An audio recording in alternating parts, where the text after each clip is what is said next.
E nós estamos na noite de hoje com a presença da professora Heloísa Pires, lembrando a pessoa de José Herculano Pires, reconhecidamente o filósofo do Espiritismo, pela excelência das elucubrações acerca da filosofia espírita da existência. Hoje nós temos, portanto, imenso prazer de ter conosco a Heloísa Pires, que vai nos presentear com o tema Pedagogia Espírita, Educando para Ser Feliz. A professora Heloísa Pires é pedagoga, professora de física, escritora, divulgadora espírita e expositora. Então vamos recebê-la com muito carinho na noite de hoje. Heloísa, seja feliz. Boa noite a todos. Hoje eu falarei sobre o conhecedor espírita, a próxima vez pedagogia espírita e depois o corpo físico como facilitador ou não do conhecimento na Terra. O corpo físico como facilitador ou não do bem-estar na Terra. Nessa interação espírito-matéria faz parte que as ambiências da Terra influenciem sobre a captação da realidade exterior pelo espírito.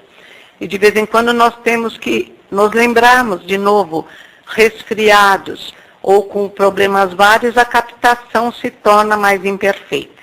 Mas não se justifica deixar de se comunicar. Eu escolhi para começar uma poesia de Herculano Pires,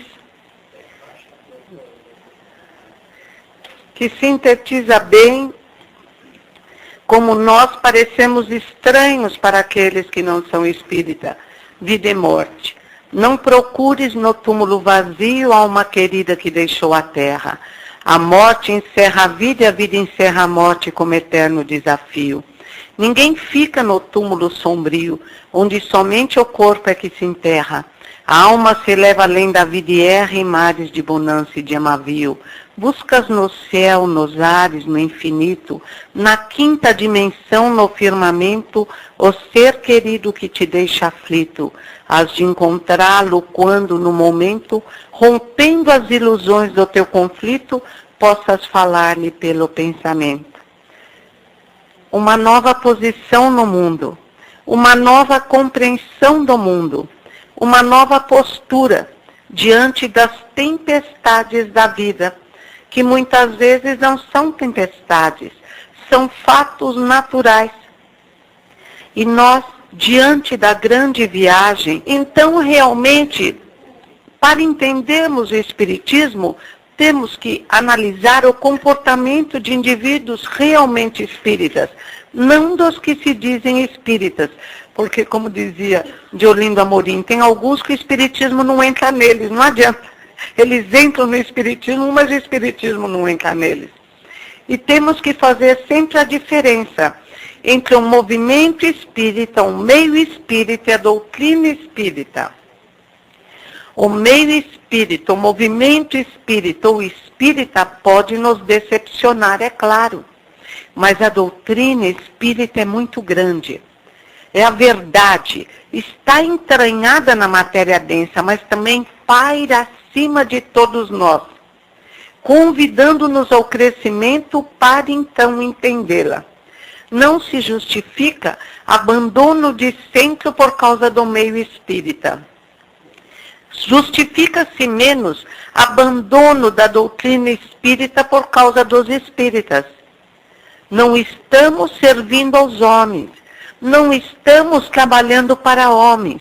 Estamos apenas procurando entender a verdade eterna, a lei de amor, exemplificada por toda a natureza, pelos animais irracionais, pelos vegetais. E o Espiritismo nada mais é do que isso, religar-nos à lei do amor. Fazer com que agora, à luz da razão, tenhamos o comportamento examinado entre os animais irracionais de amor, de servir ao próximo. Basta lembrar algumas experiências que acontecem entre os animais para sentirmos a força do amor. Então nós vamos lembrar do caso daqueles macaquinhos rezos, que foram os experimentadores, os pesquisadores, afastaram os macaquinhos da mãe e alimentaram, eles eram fortinhos, Para os menos avisados, eles estariam bem. Mas como fez falta aos macaquinhos o amor da mãe, nenhum deles teve o comportamento esperado. As macaquinhas não conseguiam casar, não conseguiam ter filhos. Inseminadas artificialmente, abandonaram os próprios filhos. Os macaquinhos ora eram agressivos, ora eram passivos. A nossa sociedade exemplifica bem o resultado, o produto da falta de amor. Os órfãos de pais vivos, os órfãos de pais desencarnados, as crianças abandonadas, deram no que deram. Então, é necessário uma reeducação à luz da verdade.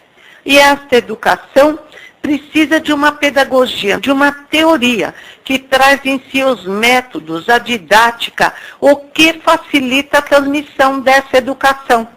Tem a pedagogia católica, a pedagogia protestante. Consequentemente, precisamos da pedagogia espírita.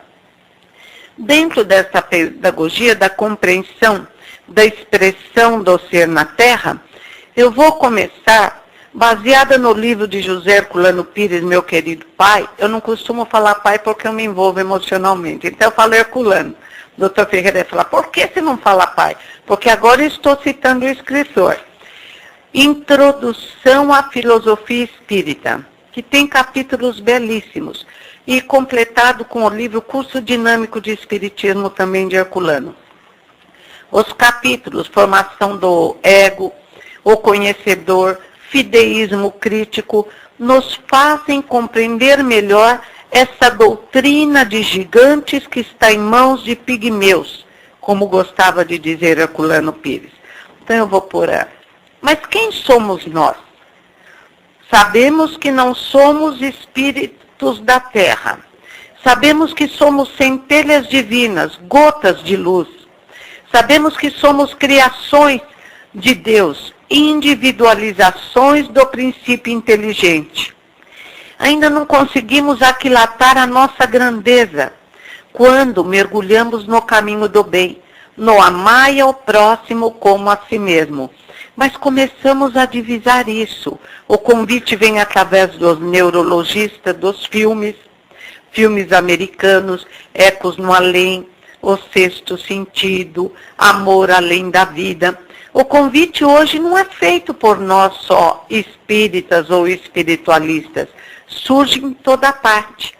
E quem convida hoje com grande intensidade a agir certo são os neurologistas. Desde Piaget, que lembra que só o amor constrói, e que diz que a mãe que não ama o filho e não o aconchega ao peito, pode condená-lo a problemas emocionais vários, que podem se expressar em esquizofrenia, em corrupção, incapacidade de amar o próximo, porque o indivíduo não desenvolve uma autoimagem positiva. E o mais interessante é que a cada encarnação refazemos a nossa marcha, a nível de útero, assumindo as formas vividas desde os primeiros reinos, e depois de encarnados, precisamos dos estímulos necessários para que o nosso sistema nervoso, que o nosso cérebro se desenvolvam perfeitamente. Herculano diz assim, ainda não começa, espera um pouquinho ainda. Herculano diz assim, formação do ego. O espírito entra em perturbação antes do nascimento, o livro dos espíritas. Herculano é todo baseado no livro dos espíritos, na doutrina de Kardec, discípulo fiel de Kardec. O espírito entra em perturbação. Alegoricamente falando, até usaríamos Jean Paul Sartre, o materialista confuso, que é muito bom em umas coisas. Ele diz assim, o indivíduo está fechado em si mesmo como num ovo. Imagem perfeita. Fechamo-nos antes do nascimento. Permanecemos fechados em nós mesmos, no útero da mãe, embora ouvindo o que se passa lá fora, sentindo o amor ou rejeição. Mas ainda estamos num estado de perturbação. E continuamos durante algum tempo, ainda nesse estado de perturbação, fechados em nós mesmos, voltados para nós mesmos. Tempo que devemos ter para utilizarmos toda a nossa energia na adaptação, na vinda novamente à Terra. A cada volta é uma viagem programada, uma viagem preparada, todos preparados para a vitória, diz o Livro dos Espíritos. Se nós refletíssemos sobre o trabalho que tivemos para chegarmos até onde estão, na construção do nosso corpo físico, que apenas reflete a construção do nosso pensamento, teríamos mais cuidado com o falar, com o agir, com a alimentação, com a divulgação da doutrina espírita, porque o grande poeta Augusto dos Anjos diz com tanta propriedade: viemos de épocas milenares, dos vírus, bactérias, protozoários, viemos num crescendo, nos construindo. E estamos agora, no século XXI, no melhor momento para agirmos, exemplificando ao mundo o que realmente somos. Estrelas radiantes, inteligência do universo, diz o Livro dos Espíritos. Não cidadãos da Terra, mas cidadãos desse universo luminoso, que olhando o céu que ainda é uma ilusão, mas que é belíssimo, podemos de leve avaliar bilhões e bilhões de astros, muitos deles certamente habitados por irmãos maiores, por irmãos menores, um grande exército luminoso, inteligências e morais do universo espalhados por esse universo. E nós, na querida, pequena Terra, um grãozinho de areia. Leonardo Boff diz assim: uma bola de Natal pendurada no infinito, pequena, azul e branca, eu diria dourada, com pontinhos minúsculos, luminosos também. Nós, muitas vezes fechados, olhando apenas o barro da terra, sendo convidados a olharmos o horizonte, olharmos o céu, mas nos recusando, porque estamos tão preocupados com o ser de carne que efemeramente nós somos, que nos esquecemos com o ser de luzes, que somos eternamente. Somos deuses e luzes, disse Jesus. E em nos conscientizando disso, a caminhada fica mais fácil. Então viemos à terra da necessidade de evolução, permanecemos fechados em nós mesmos, ainda depois do nascimento, e aos poucos vamos nos abrindo para o mundo. Mas o que faz esse indivíduo desejar se abrir para o mundo? A família ou alguém que a substitua? Os macaquinhos rezos, bem alimentados e sem família, negaram-se a participar do mundo. Macaquinhos. Fecharam-se neles mesmos e não conseguiram sequer procriar, nem casar, nem ter amizade. Passaram a viver uma vida triste e escura. Alguns deles foram deixados com a mãe e 6 meses depois retirados da mãe e depois devolvidos. Crueldade pura. Eles também revelaram grandes problemas emocionais. Grudaram na mãezinha e ela nos filhos não queriam se separar. Por aí nós vemos os males causados em todos nós pela nossa falta de amor na nossa expressão no planeta Terra, por nossa incapacidade de perdoar. E quando entendemos isso, mesmo pelo egoísmo que ainda temos dentro de nós, saberemos agir dentro da forma esperada do amar ao próximo como a ti mesmo, porque nos convém. Mas somos os conhecedores da Terra. A família tem a função, ou alguém que a substitua, de trabalhar o reencarnante, de proporcionar a ele os estímulos necessários para que ele consiga se adaptar ao mundo, para que ele se abra ao mundo, para que ele ame o mundo, para que ele diga, como Bellini, naquele livro lindo e triste, a vida é bela, haja o que houver, a vida é bela, porque é oportunidade de crescimento.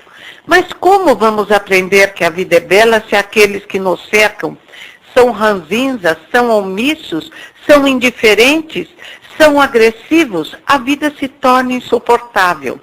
Até 1 ano, dizem os neurologistas, o indivíduo tem um desenvolvimento absurdo. É um verdadeiro milagre. O que ele aprende na Terra até 1 ano. E seria o momento ideal para também fazermos com a criança muito pequena prece. Curta, pelo amor de Deus, não vai fazer uma prece de 1h30. E aí sobe até não sei quem e vai até não sei quem, não precisa, a prece é de Jesus.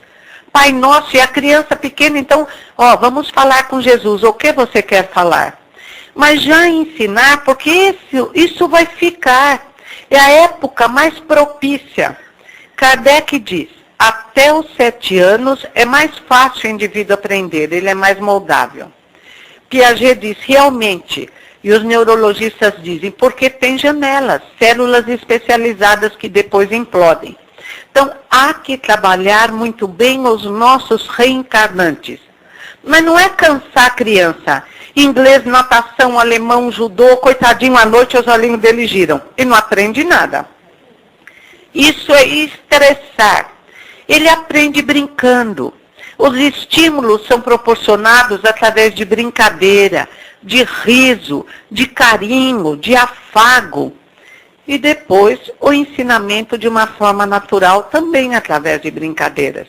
E dessa forma, o reencarnante, bem trabalhado pela família, transforma-se, diz Herculano, de um botão fechado e cheio de espinhos num carvalho frondoso, que oferece ao mundo a beleza das suas pétalas coloridas, do seu perfume e dos seus frutos.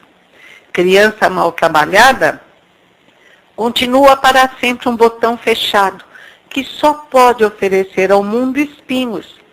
São os traficantes, os indivíduos corruptos, os agressivos, os cruéis, que ainda estão na forma de um botão fechado, árido, seco, cheio de espinhos, e cada um dá o que tem. Eles só podem oferecer ao mundo os espinhos. Mas bem trabalhado, o reencarnante se abre para o mundo. É o conhecedor da Terra. E ele precisa captar o conhecimento à sua volta.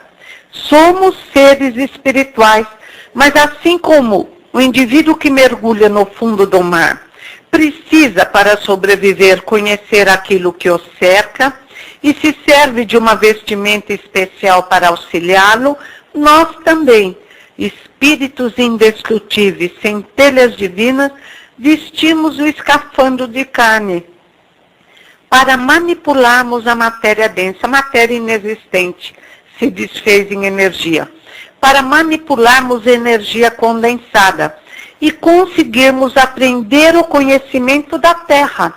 Então, sabendo lidar com menor, crianças ainda, conseguimos chegar à adolescência, para fazermos da Terra uma escola maior, ou para irmos a uma projeção luminosa desse universo infinito, para continuarmos a crescer. E essa é a finalidade da reencarnação. Não é pagar dívidas, é apenas desenvolver potencialidades, luzes interiores. Mas como conhecemos? Fica difícil. Herculano lembra que existem várias teorias sobre o conhecer do homem da Terra. A socrática Platona dizia, conhecemos só pelo espírito, somos espíritos. Mas não é bem assim, porque se existe uma deficiência visual muito grande, fica difícil o conhecedor da Terra se apossar do conhecimento. Ele precisa de recursos especiais, provando que ele depende da matéria também encarnado. Que nessa interação espírito-matéria, o corpo físico é muito importante. Se estamos com dor, não conseguimos, a não ser indivíduos especiais, monges tibetanos, se a dor é forte, não conseguimos nos concentrar. Uma simples gripe já embaça a nossa possibilidade de conhecimento, diminui. Então, a socrática platônica é belíssima. Somos espíritos. O mundo inteligível é o mundo verdadeiro. O mundo do sensível é uma ilusão. Mas essa ilusão é poderosa e importante para nós, senão não teríamos nascido. Senão ficaríamos no plano espiritual. tão importante quanto os brinquedos são para a criança pequena se expressar como um adulto inteligente. A outra teoria sofística diz, não, conhecemos pelos sentidos, o homem é apenas um corpo. Ele capta a realidade pelos sentidos. Mas então estaríamos cerceados no corpo físico. E não teríamos as possibilidades, a intuição, a simpatia, a antipatia, as previsões, toda essa ciência que atravessou séculos e que hoje a ciência tradicional nos dá às mãos com o nome de parapsicologia, que analisando nada mais é do que a ciência espírita.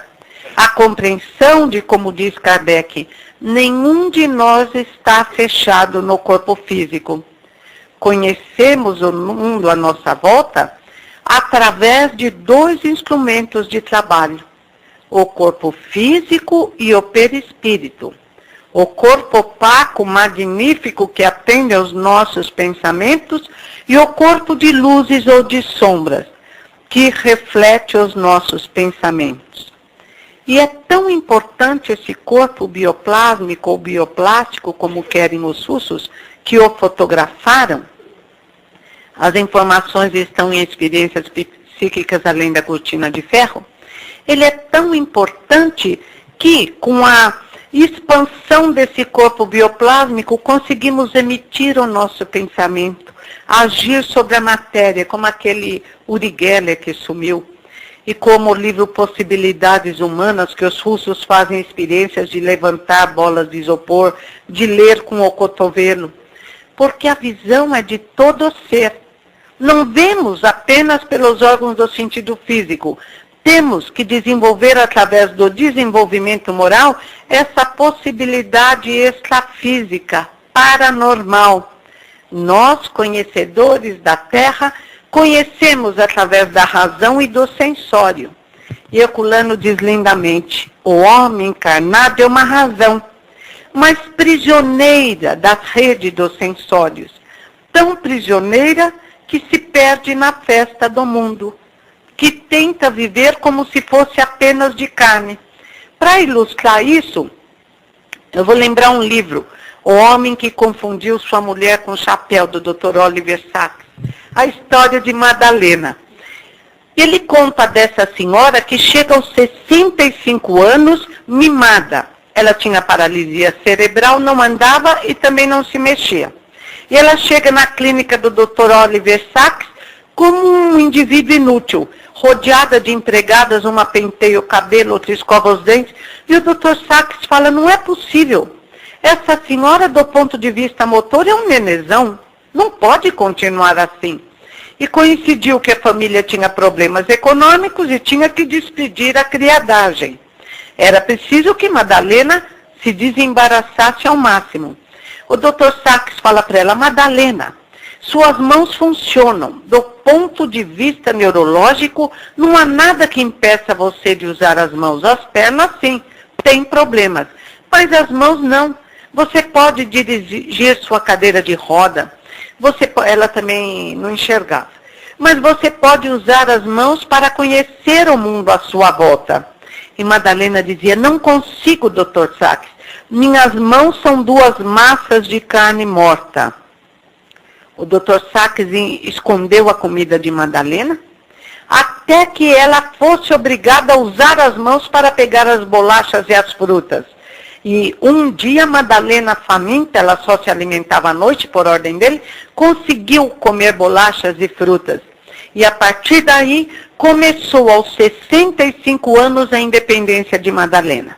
As janelas da oportunidade já tinham implodido, células preciosas tinham ido por esgoto, uma vida havia se passado, não para o Dr. Sacks.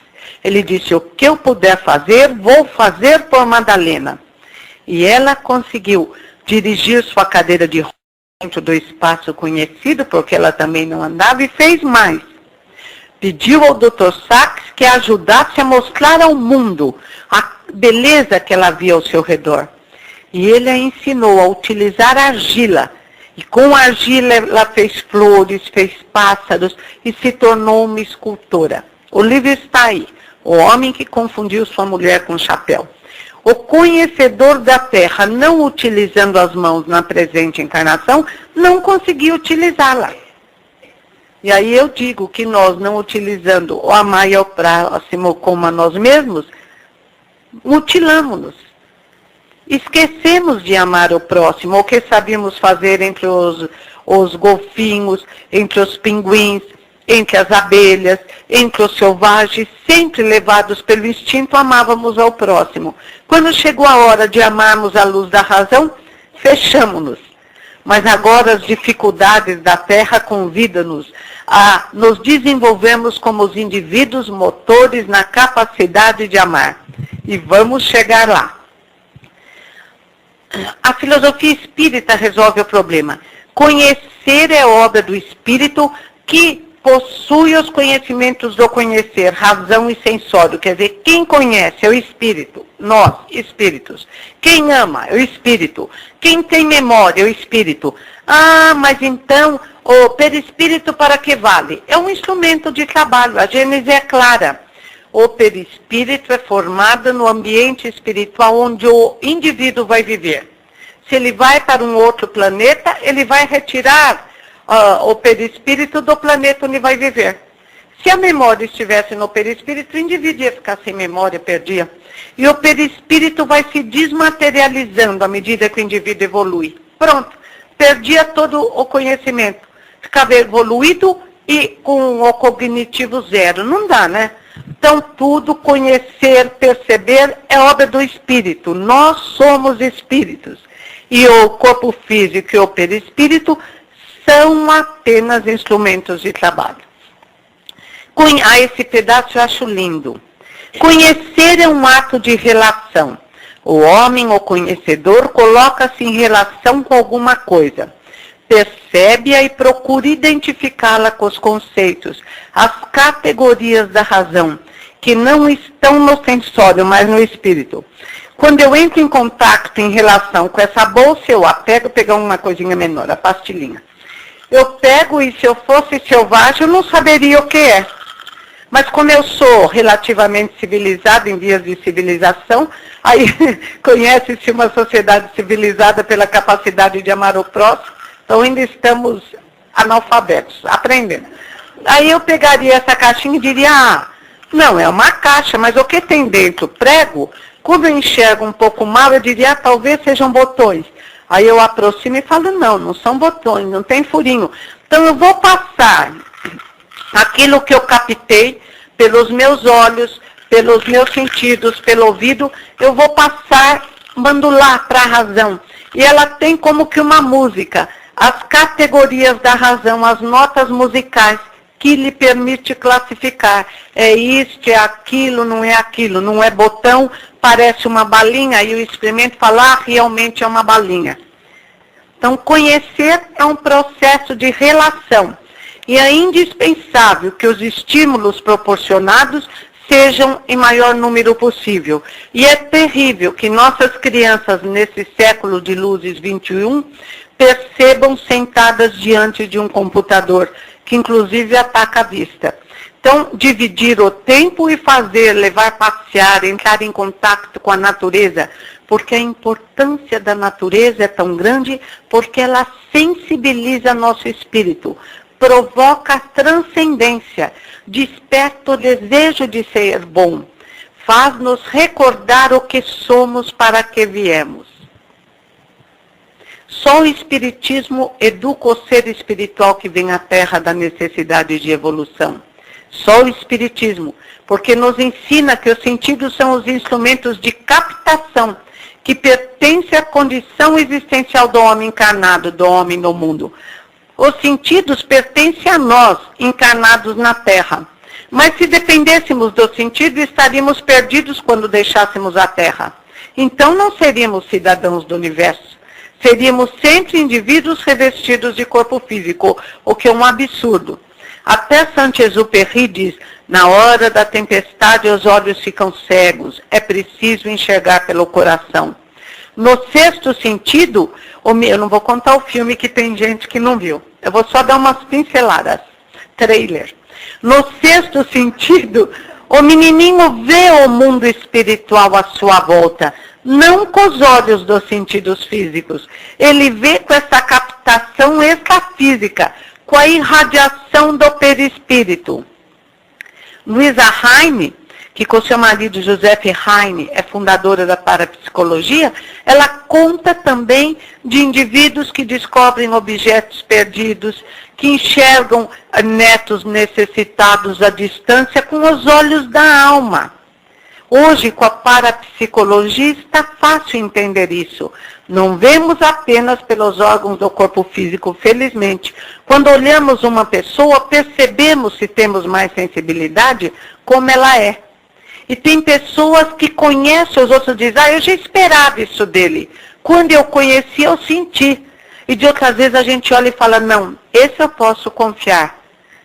E de outras vezes são ligações do passado. Mas realmente é uma visão maior, uma percepção daquilo que o indivíduo é.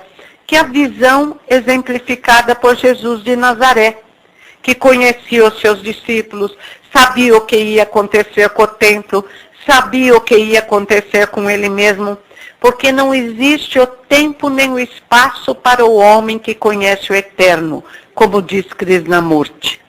E nós, em nos desenvolvendo espiritualmente, como queremos esse desenvolvimento? Conseguindo isso, também transcenderemos, ultrapassaremos, pairaremos acima do tempo e do espaço. A percepção é faculdade do espírito e não do corpo. Essa frase eu acho lindo. O homem é um espírito encarnado, uma razão prisioneira da rede sensorial, funcionando no mundo através dessa rede.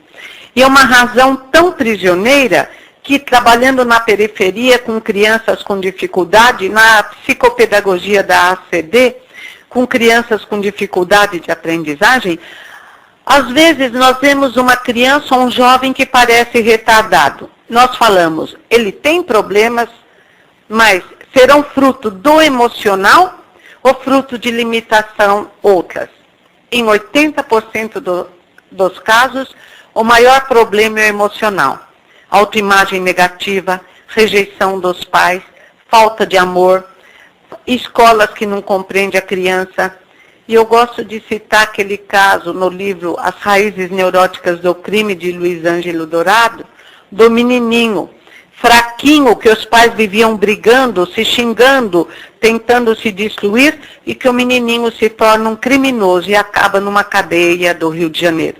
E aí Luiz Ângelo Dourado, que não é espírita, que eu saiba, que não fala em espiritismo, que é um psiquiatra, vai contando caso por caso, o passado, o presente e como esse indivíduo está vivendo na cadeia.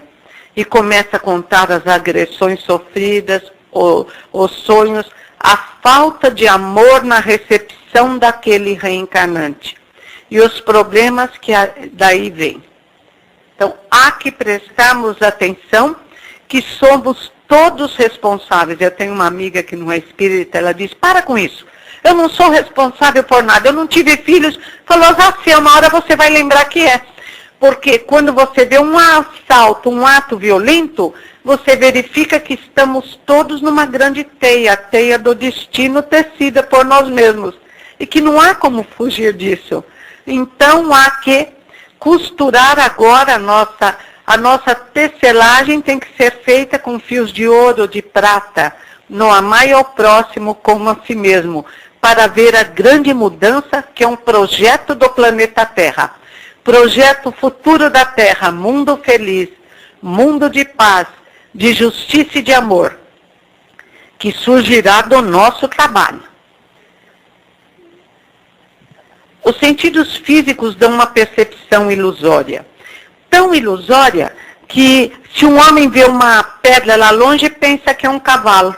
Tão ilusória que um míope, se tirar o óculos, vê o mundo lindo, todo embaçadinho. Tão ilusória que tem um escritor famoso, me fugiu o nome do livro, mas quem se lembrar diz, que ele conta que o indivíduo era vaidoso e andava sem óculos e acabou namorando uma senhora com a idade da sua avó. E que ele dizia que moça bonita, o dia que ele pôs óculos, ele quase teve um infarto. A percepção dos órgãos, dos sentidos é ilusória. A visão mutilada da realidade fez com que, preocupado com o seu desenvolvimento na horizontal, o homem se esquecesse da vertical, se desligasse de Deus, como diz o livro dos Espíritos, tentando viver como se fosse apenas de carne, dependendo só do corpo físico, criou para ele mesmo grandes problemas. E não só dependendo do corpo físico, endeusando, exaltando, se escravizando ao corpo físico. Uma época agora de transição difícil, umas músicas ridículas. Eu gosto do Gabriel Pensador, ele vem e arrasa. Aquela popozuda, chama o Gabriel Pensador para falar sobre o que ele pensa disso. Então um indivíduo que pensa e canta com a mulherzinha dele, a Lima, não sei o nominho dela, mas músicas lindas dizendo isso. Mas que mundo é esse? Que um ser humano é valorizado apenas por um pedaço de carne. E o resto, e quando envelhece? Que mundo é esse em que os indivíduos passam a vida cantando músicas idiotas e se requebrando de uma forma mais tola ainda? Até de vez em quando, para gastar caloria, uma aeróbica vai bem. Mas saiu daí, use a cabeça, como diz o Gabriel Pensador. Pense, cresça. Você não é um animal irracional. Até os animais irracionais se portam com classe, refletem, pensam. Tem épocas, os gatos param com os olhos perdidos no horizonte. Para mim, eles já estão filosofando. Muito é esperado de nós. A verdade eterna, o Espiritismo, visa religá-lo a Deus e conscientizá-lo de sua origem e possibilidades luminosas. Então, quando amesquinham o Espiritismo e ficam falando em pagamento de dívidas e que fez isso, vai passar por aquilo, é muito triste. É como dizer, fulano, pegar uma doutrina de gigante e jogar na mão de crianças. O Espiritismo é muito mais. É vida, está entranhado nas leis da matéria densa. Está entre nós desde o voo do primeiro pássaro, do movimento do primeiro leptóclix nos mares mornos. Não há como separar a verdade da nossa vida. É amor, é crescimento espiritual, é lei de amor. Ou como diz a Gênese, as leis, e que na Terra tem alguns nomes, magnetismo, eletricidade, na realidade são uma só lei. A lei do universo é unidade na diversidade, lei de amor, presença de Deus entre nós. Ou como dizem hoje os físicos, todo efeito inteligente tem uma causa inteligente. A estrutura inteligente do universo revela uma estrutura organizadora. Dê o nome que quiser a essa estrutura organizadora. Ou nada, ou caos não faz nada. Existe ordem, existe progresso. E Einstein diz, Deus existe, eu creio em Deus. E o que é? Educação espírita é isso, arrancar o homem do barro da terra e conscientizá-lo de sua grandeza. Jesus disse, sois deuses, sois luzes, sois a luz do mundo, sois o sal da terra. Cada irmão, adormecido ou não, os políticos corruptos são luzes apagadas ainda, mas vão acender um dia. E agora o querido Chico Xavier esteve envolvido com problemas com o seu genro e com a sua nora, e ele dizia apenas, compaixão para ela que está errando tanto. E não é, isso é lindo, porque quer dizer, tem que ter pena daquele que erra, que não vê nada, que não entende nada, que está sendo muito tolo. É muito triste a posição da vítima, como diz em Sexo e Destino, André Luiz, o espírito de Félix, que chora e pede não pelas vítimas, mas pelos tiranos, pelos cruéis, pelos assassinos, por aqueles que vão ter que reconstruir o seu pensamento, muitas vezes de forma difícil decretada por eles mesmos. Não por castigo, mas por falta de harmonia interior, de equilíbrio. E o Espiritismo vai fazer do homem frágil, inseguro, que quando eu digo esse homem, é homem e mulher, ainda mais depois da nossa homenagem 8 de março. Hein? Depois, lembrem de eu falar como nós somos, por que nós somos especiais, apesar de trancanfiadas através dos séculos dentro dos nossos lares. Somos fantásticas também, junto com os nossos irmãos homens. Do homem frágil e inseguro, um ser sereno, forte, o homem de bem do Evangelho. É essa a finalidade da doutrina espírita. Vai integrar o homem no universo dinâmico, despertá-lo para a compreensão de que o homem cósmico apresentado por Jesus. às vezes uma coisa errada, uma injustiça vão nos indignar. Não se deixe, não gaste seus neurônios. Pensa, um dia todos vão aprender. Eu não sou um cidadão da Terra. Eu sou um homem cósmico. Agora, não cale a boca para a injustiça. Manda uma carta. Arrume um abaixo-assinado. Somos responsáveis uns pelos outros e pelo mundo onde nos expressamos. Vai libertá-lo de pecados inexistentes, complexos de culpas estéreis, apego às práticas mágicas. Vai habituá-lo ao uso da razão. Vai nos habituar ao uso da razão. Então, por que não precisa sal grosso? Porque seu pensamento é mais forte que qualquer sal grosso. Porque dispensa a vela. Porque o nosso pensamento cria luzes muito mais fortes do que qualquer velinha. Por que não passes rebuscados? Porque a simples imposição de mãos, como ensinou Jesus, já resolve o problema. E por que não falar corpo disso, corpo mental, corpo extrafísico, corpo não sei o quê? Porque não precisa complicar. Quando os russos nos dão as mãos na apresentação do corpo bioplásmico, perispírito apenas, corpo de luzes ou de sombras. Por que complicar se podemos facilitar? A verdade é óbvia, é clara.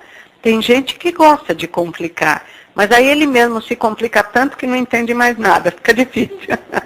O Leon Denis diz assim, que no tempo e no espaço nós jogamos sombras no próximo, para manipular as massas. Mas aí as sombras nos envolviam, e até hoje estamos meio mergulhados nas sombras, com dificuldades para vermos a luz. Então não vamos complicar, que aí o nosso pensamento vai ficar fechado numa rede de complicação.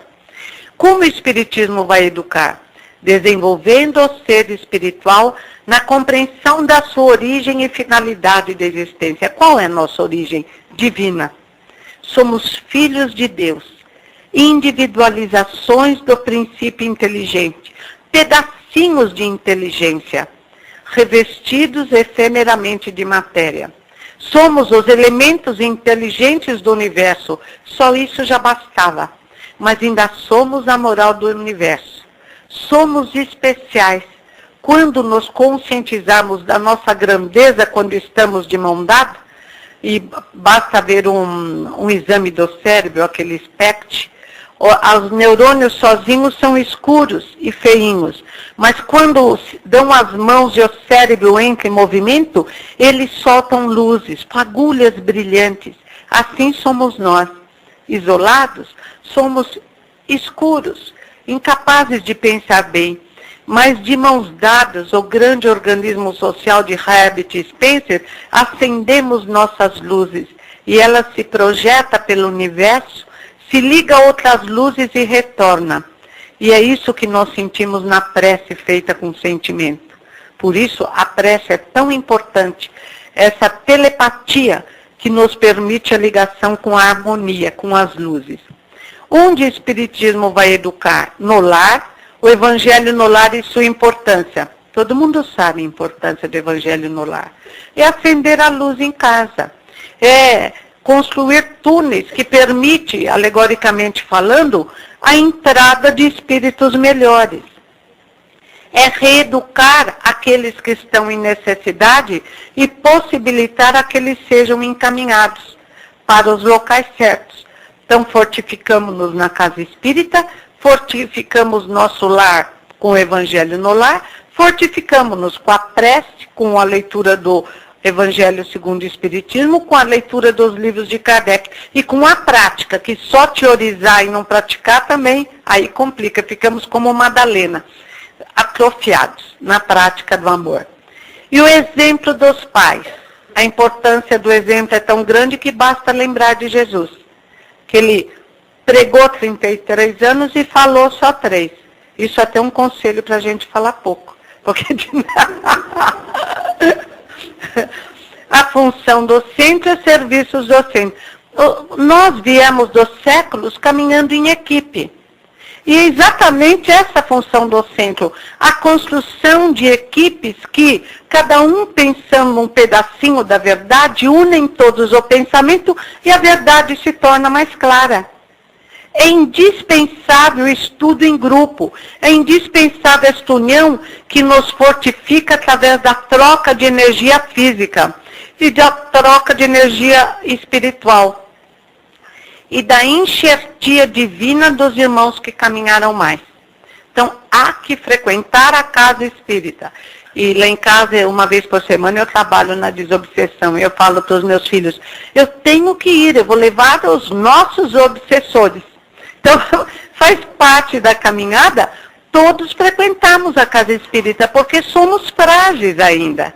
Porque precisamos. Porque se não conseguirmos manter essa vibração, graças à enxertia divina, voltamos a pensamentos, erros do passado, fragilidades do passado, cansaço, depressão, sentimento de rejeição, de complexos de culpa. Tem que se educar, sai mais barato e mais eficiente. Em qualquer ponto desse universo infinito, seremos o que pensamos. E pensando bem, seremos melhores. Conclusão. O Espiritismo visa educar as massas. Muitos indivíduos pensam que o Espiritismo deve formar uma elite, como outrora o conhecimento fechado nos templos formava elites. Mas não. O Espiritismo visa exatamente educar as massas. O protestantismo, o trabalho de Martinho Lutero, foi uma libertação, entregando o conhecimento a todos. Só que depois eles ficaram com medo e proibiram de pensar, se apegaram à letra. Mas foi uma fase muito importante. E depois a fase libertadora de que pode pensar, pode discutir, mas com humildade. Não pense que você é dono da verdade. A verdade surge através do trabalho de vários indivíduos, buscando a resposta no livro que revela o trabalho de outros indivíduos que têm assessoria da equipe do Espírito da Verdade. Essa é a importância do trabalho de Allan Kardec, o mestre de Lyon. Um exemplo da utilização do conhecedor da Terra para a aprendizagem da matemática. E é importante que eles nos chamem a atenção. Dizer que uma criança, adulto ou animal, aprendeu alguma coisa, significa que esse adulto ou a criança conseguiu modificar o seu comportamento com relação a determinado meio. É o que Kardec fala. Reconhece-se o verdadeiro espírita pela transformação moral. Só aprende o espiritismo não quem lê e não pratica, mas quem consegue ficar mais paciente, mais amoroso, quem consegue perdoar o próximo. Aí vem os meios. O indivíduo é capaz de dominar as situações que se lhe apresentam nesse meio. A adaptação ocorre numa fase que podemos chamar de fase do jogo livre. Por exemplo, blocos lógicos, cor, forma, espessura e tamanho. Eu estava dizendo dos estímulos necessários ao reencarnante. Muitas mães põem a coitadinha da criança dia e noite em escola integral e querem que aprenda inglês, francês, natação, alemão, português, matemática e se esquecem de que o maior desenvolvimento se dá através de brincadeiras, de jogos livres, de blocos lógicos.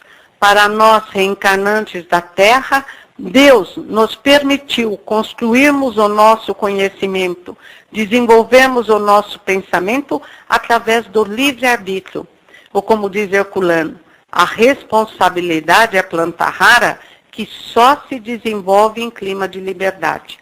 É necessário liberdade com disciplina na hora certa, quando o indivíduo tem condições de exercê-la, considerando sempre liberdade como domínio das paixões inferiores, que nada tem a ver com indisciplina, com libertinagem, com descaminhos escuros já percorridos em outras eras e que não nos conduziram a nada. O Espiritismo traz a liberdade disciplinada apresentada por Jesus de Nazaré. A criança aprende através dos jogos que tem coisas que não se podem fazer, as restrições. Já consegue compreender as regras do jogo. Começamos então com jogos com regras.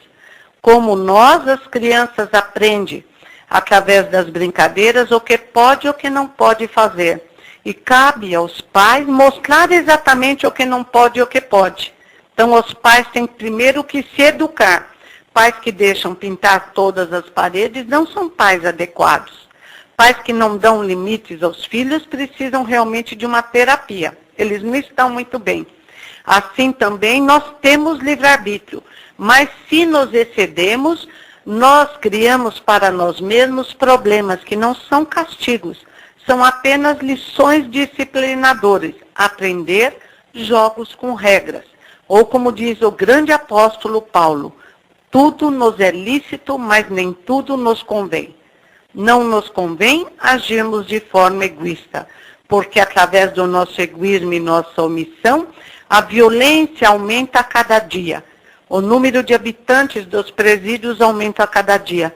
Então, nos convém, dentro do nosso livre-arbítrio, o apoio a escolas profissionalizantes, às cestas básicas. Lembrarmos que, tanto quanto pensávamos no horizonte primitivo, o irmão que está lá fora sofrendo é nosso irmão, independente de cor, independente de sexo, independente de status econômicos. E hoje o estudo do genes mostrou que não existe muita diferença em número de genes entre um milho e nós mesmos. Por isso muita gente se comporta como um milho. Não existe diferença alguma entre os genes de um branco, de um preto, de um amarelo e de vermelho.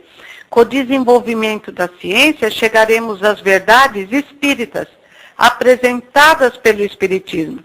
Realmente somos todos iguais. Não importa a casca, não importa o nível de desenvolvimento, importa a essência, que em todos é uma luz, origem divina, mergulhados no fluido cósmico universal, pensamento luminoso de Deus, e destinados à projeção na luz. Não há como fugir da evolução. Podemos complicar, mas a ela voltamos. Através da utilização de vários jogos, a criança desenvolverá uma isso é muito importante, flexibilidade maior de raciocínio e entenderá, por exemplo, as regras de jogos semelhantes. Estará realizando uma abstração, é o embrião da abstração. A flexibilidade mental, nosso amigo César Perry nos convida, está no livro do último congresso da USE, que foi realizado aqui no IMB, e ele nos fala que na Unesco viram quais as características para um bom professor de faculdade. E a primeira, flexibilidade mental. Flexibilidade mental, saber trabalhar em grupo, ter responsabilidade. Mas são as características de um ser humano. Para aprender isso, a criança vai ter que desenvolver essa flexibilidade através de vários jogos, conhecendo várias pessoas, mas auxiliada sempre pela iluminação interior. Porque, como diz Daniel Goleman, emocional desajustado, QI anulado, quociente de inteligência anulado. Então, é necessário harmonizar como? A prece, o passe, a conversa, a explicação da reencarnação que tranquiliza o espírito infantil. Eu lembro que muito pequenos, nós, nossos vizinhos, adorávamos que o pai herculano explicasse a reencarnação. Eu lembro que a Lourdinhas, uma portuguesinha linda, agora frequenta a Casa do Caminho, ela fez...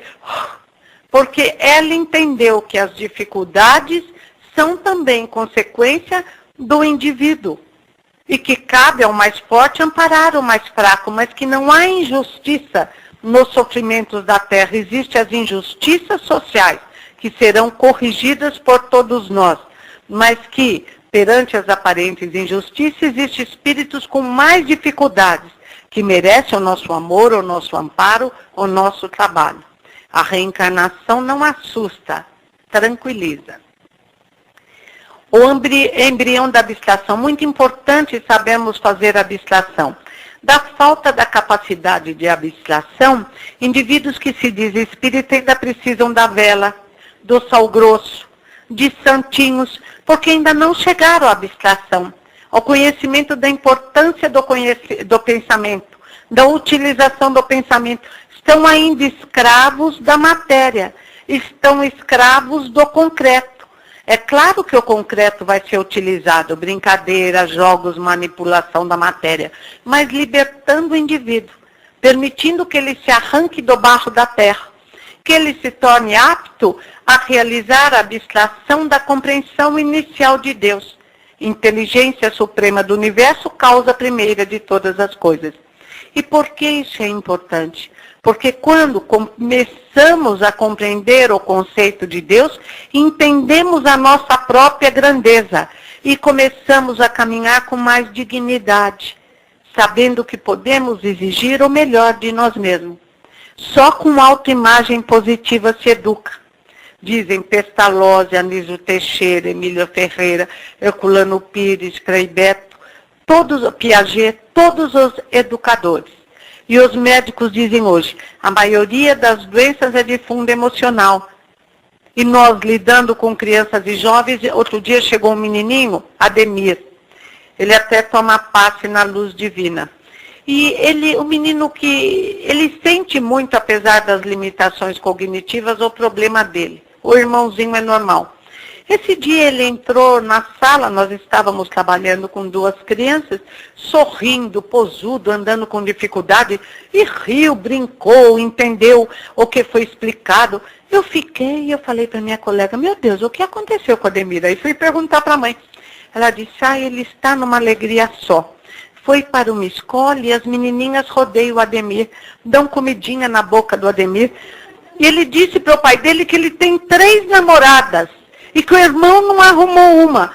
Falei, meu Deus, até o cérebro do Ademir abriu.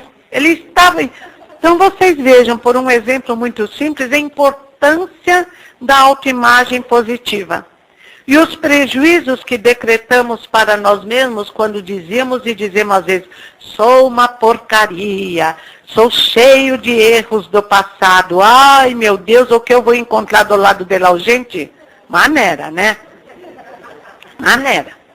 Deus sabe quem criou e Deus sempre criou coisa muito boa, porque Ele tem capacidade.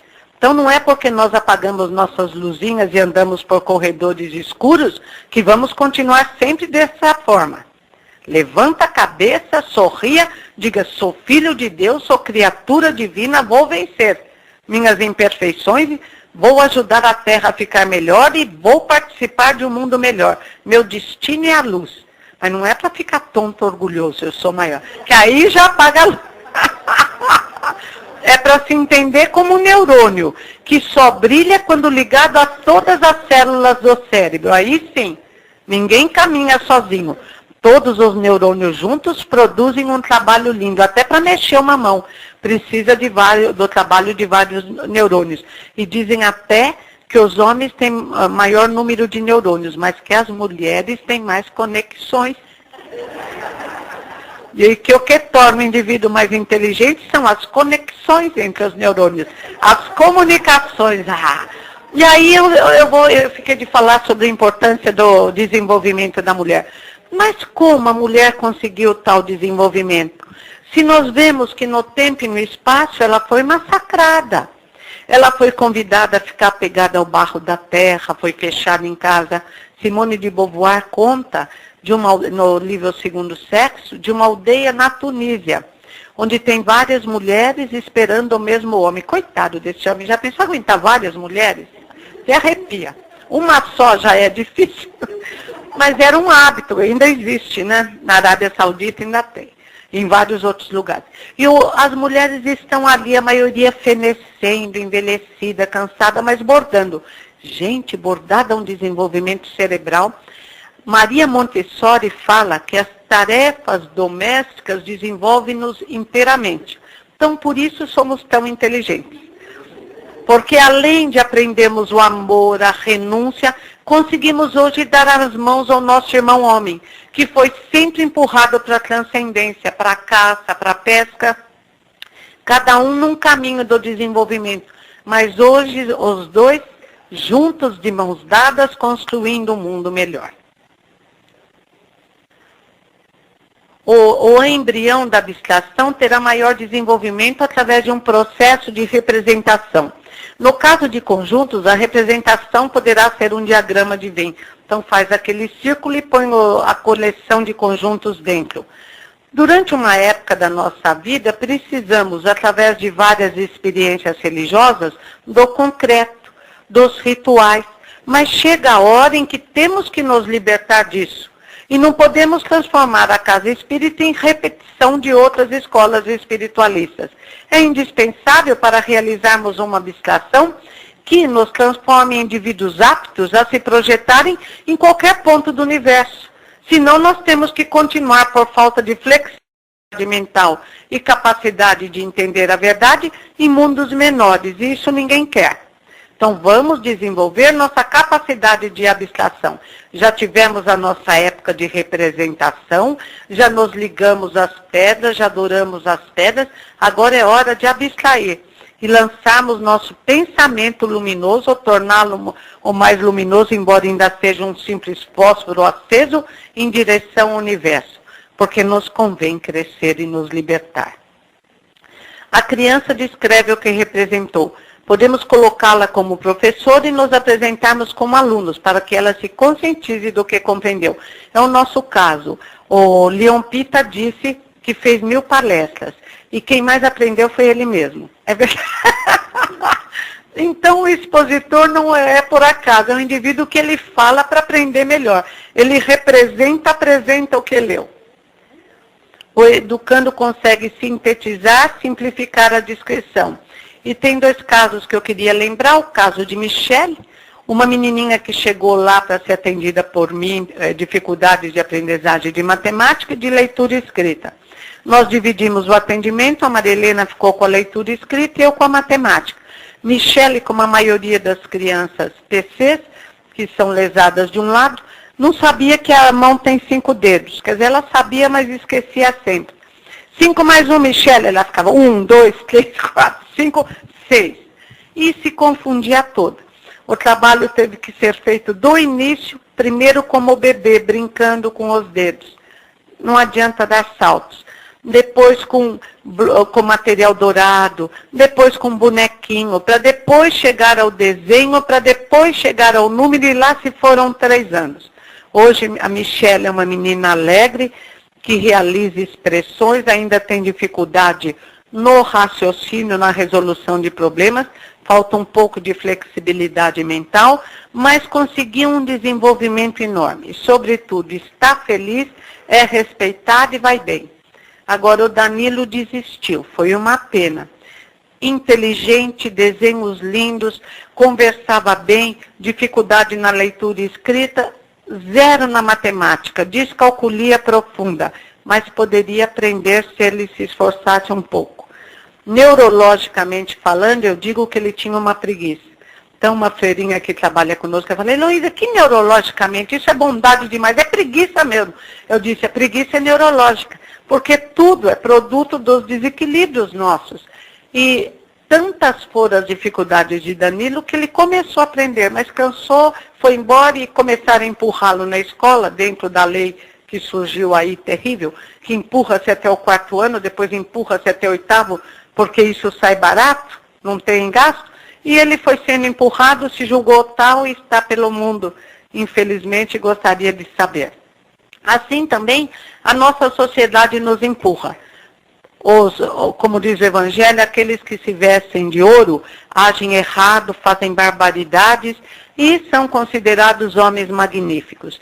Se não apresentarmos aos nossos educandos e a nós mesmos o verdadeiro modelo, que, como diz o Livro dos Espíritos, o modelo de homem ideal é Jesus, teremos dificuldade em educar, em crescer, em fazer crescer, em construir uma sociedade melhor. Então há que agora começarmos a discernir e ter coragem de falar sobre os verdadeiros valores. Qual é o verdadeiro valor? A essência ou a casca? O carro último tipo ou a bondade e a capacidade de amar? Agora, se puder ter as 2 coisas, melhor, né? Aí não se discute.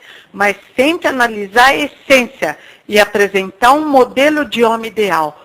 Justo, bom, trabalhador e honesto.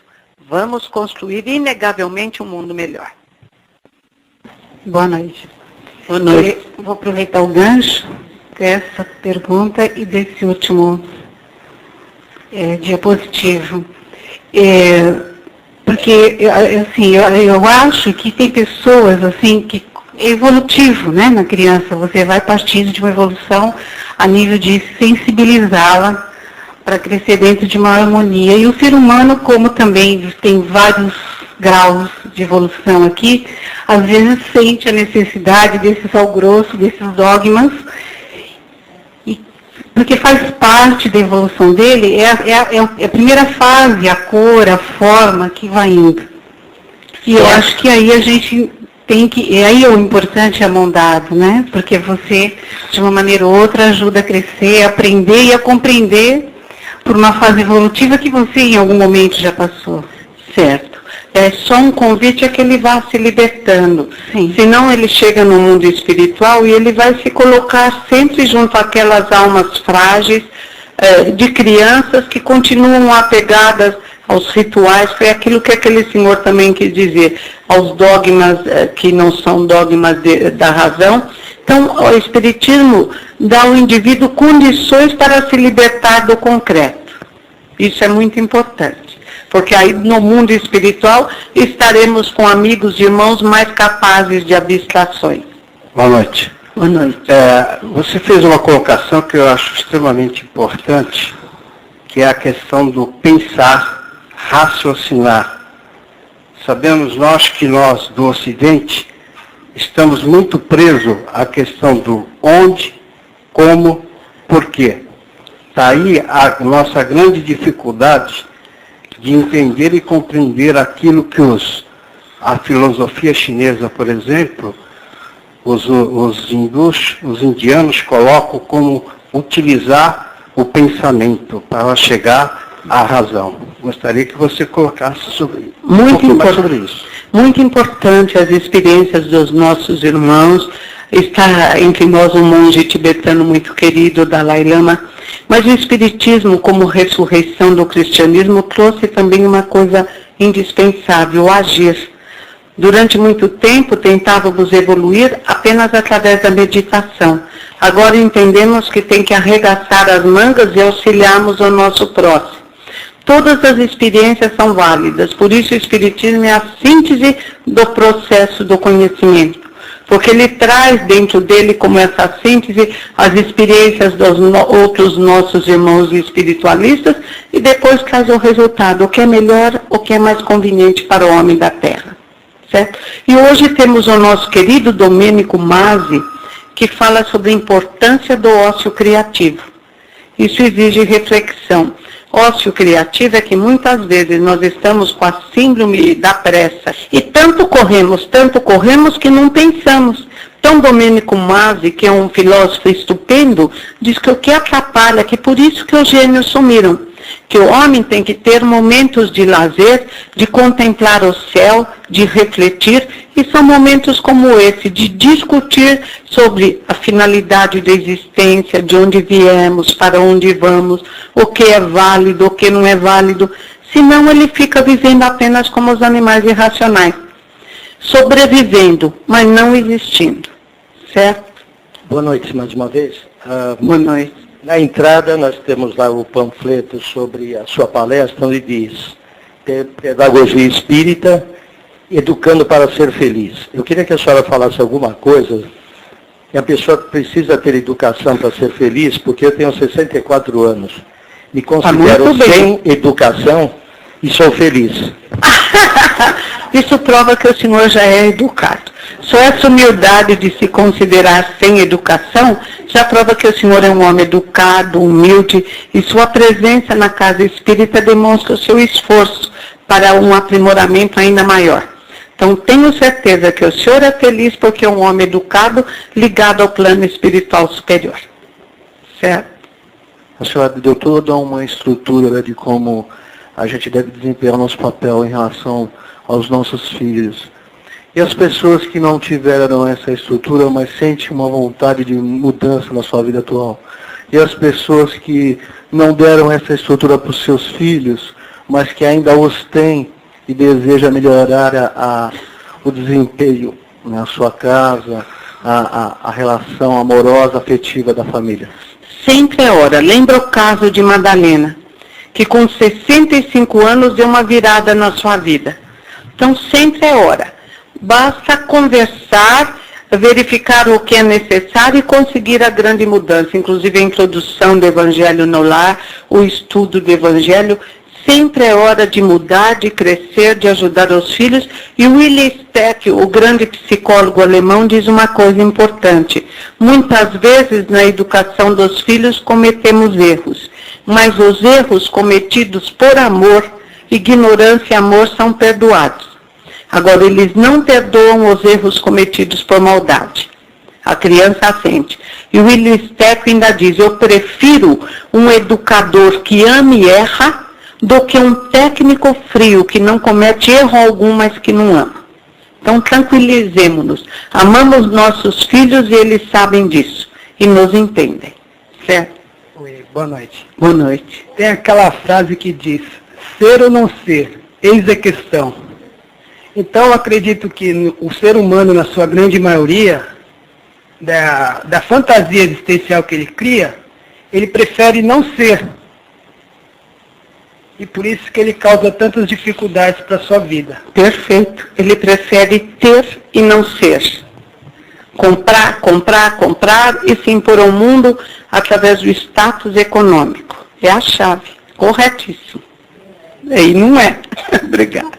Se você explicasse assim a nós o significado da pedagogia espírita, que foi um termo cunhado pelo Herculano, e ele fez todo um trabalho fundamentado nessa expressão. Você poderia, por gentileza, explicar para nós? A educação transmite a cultura de uma época, a cultura de um povo. E para essa transmissão, ela precisa de recursos, de uma teoria científica para que ela consiga transmitir a cultura daquele povo. Assim é que entre os caiapós, eles transmitem a educação, formam o cidadão, assim diríamos, dentro de toda uma ética, contam historinha, exigem um comportamento moral aprimorado. Isso se chama pedagogia, o conjunto de recursos utilizados para a transmissão da cultura, para o desenvolvimento das potencialidades. Nós, espíritas, trazemos o conhecimento de que somos reencarnados, somos paranormais, somos médiuns, e isso é indispensável na nossa educação, na transmissão desse conhecimento. Então, necessitamos de uma teoria da educação que traga esses conceitos, que tenha como base esses conceitos. O céu, inferno, inferno inexistente, o inferno está onde o colocamos, diz o céu, inferno, o livro de Kardec. Então, não há como não termos uma pedagogia espírita, porque cada época, cada povo, cada cultura tem sua pedagogia. Tem a pedagogia católica, a pedagogia protestante, e precisamos da pedagogia espírita, que mais tarde não será pedagogia espírita, será a verdade. Porque a cada dia essa verdade surge surge em várias regiões, surge através do desenvolvimento da ciência, é uma verdade que está aí no ar. Hoje todo mundo fala, reencarnação, às vezes mistura, encadenação, olha, eu vou nascer numa outra encadenação, mas a cada dia, graças aos filmes que não são espíritas, a pedagogia espírita vai surgindo e se propagando com mais intensidade.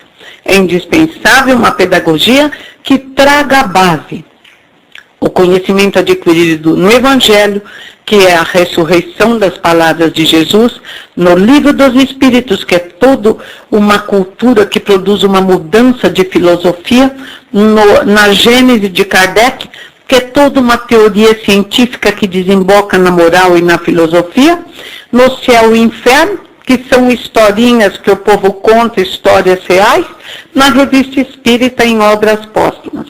Não há como fugir, precisamos de uma teoria, de um conjunto de recursos, de métodos para transmitirmos a educação espírita. E esse conjunto se chama pedagogia espírita. Boa noite. Boa noite. Eu gostaria de saber se o caos faz a gente evoluir ou educa? Olha, depende do caos. Por exemplo, uma grande tempestade, depois sempre produz um tempo melhor. Há poucos dias tivemos uma tempestade com raios, e a própria Terra surgiu do caos aparente, lembra? Era uma bola de fogo incandescente, os elementos em fusão, aparentemente não haveria jeito para que a Terra se organizasse. Mas aos poucos ela foi esfriando, as leis se fizeram sentir, os mares mornos surgiram e a vida surgiu na Terra. Então o caos muitas vezes encerra em si o dinamismo da vida.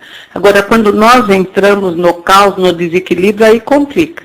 Eu outro dia li história em Estante de Vida, Humberto de Campos, falando de um homem que havia acabado de pregar o Evangelho sobre a paciência e que chegou em casa, começou, acho que todo mundo viu, bater numa mosca e morreu.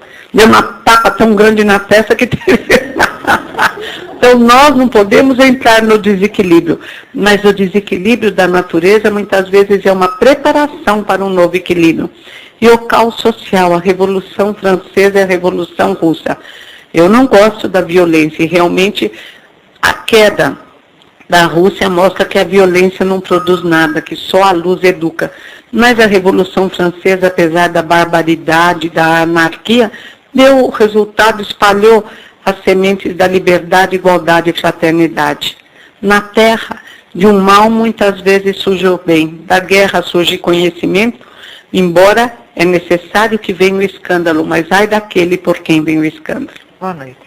Só a educação iria resolver toda a problemática que nós estamos vivendo, principalmente, vamos dizer assim, aqui em São Paulo, é mundial, né? Mas nós estamos vivendo assim, e isso deixa a gente assim bem agitado, nervoso, vendo que a problemática vai aumentando, está sufocando. Só a educação iria resolver todo esse problema de violência? Claro. A educação não vai se fazer num dia. Educação não é instrução, não é uma informação. Então você informa o indivíduo, mas ele só vai ser educado, teoria da aprendizagem, se ele mostrar uma mudança de comportamento. Antes disso, ele foi formado. Então, quando todos nós, como nas primitivas igrejas cristãs, nos dedicarmos ao próximo, Paulo de Tarso, quando foi visitar as primitivas igrejas cristãs, ficou horrorizado, porque ali todos viviam em função de todos eram irmãos, os doentes eram tratados. Isso é educação. Paulo era um homem informado, doutor nas leis, fazia discursos lindos, aplaudido na sinagoga, mas inflexível, cruel, torturou, feriu, matou, até que, educado realmente no encontro com Jesus de Nazaré, depois se recolheu no deserto e ficou lendo os pergaminhos que ganhou de Nicodemos e conheceu a verdade libertadora. Aí ele foi educado e se transformou, voltou às mesmas igrejas cristãs para cuidar dos pobres. Entendeu que não era só falar, que precisava amar. Respeitar o próximo. Respeitar o modo como o próximo homenageia a Deus. Por isso não podemos falar mal de nenhuma religião. Você entendeu? Então, de homem informado, doutor da lei, respeitado por seu povo, ele se transformou num homem educado, capaz de amar o próximo como a si mesmo. E quando o maior número de indivíduos da Terra conseguirem isso, será uma maravilha. Deus tem recursos por nós desconhecidos. Muitas vezes há uma mudança. A mudança já está havendo assim de uma forma suave. E em Obras Póstumas, um capítulo lindo. Em A Gênese, o mais bonito ainda, o final dos tempos, falam nessa mudança. E os indivíduos que não conseguirem acompanhar a mudança da Terra para melhor, por lei de afinidade, não por castigo, reencarnarão em planetas mais primitivos. Agora vai. Agora cuidado para a gente não reencarnar. Orar e vigiar e trabalhar. Porque nós estamos aqui nos pavonando, de repente a gente desperta lá num planetinho sem água, luz elétrica, pelo amor de Deus. Vamos evoluir. Nos convém nos